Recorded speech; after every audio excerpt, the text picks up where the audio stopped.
Have you here. The other big news that we've been tracking all morning in the business world is the possibility of an executive order by the President of the United States to prevent all of the government from doing business with Anthropic, which of course runs the Claude large language model.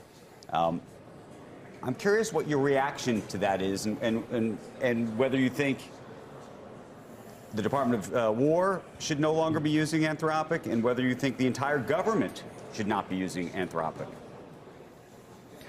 Andrew, I'll confess, I have not seen a basis laid out for why the government would be prohibited from using Anthropic.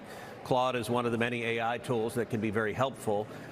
Secretary Hegseth laid out his reasoning that Anthropic was trying to control and limit how the Department of War would employ an AI, and he rightly said that the military is not going to allow a private sector country to set military and defense policy for America. I think that's reasonable on the face of it.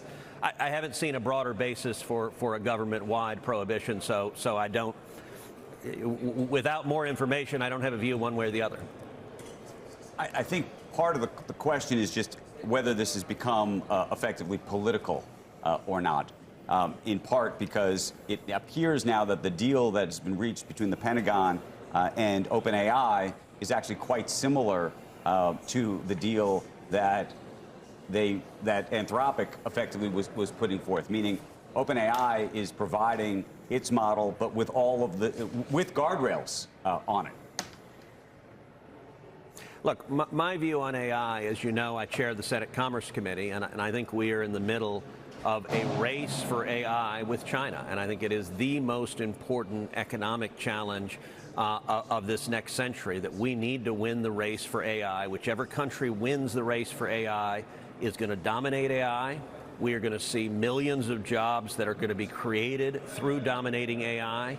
And we're also going to see the country that wins, the values of that country suffusing AI. And so I don't want the values of communist China dictating AI. I want America to. I recognize the question you're asking. Look, between the two companies, I don't have a dog in that fight.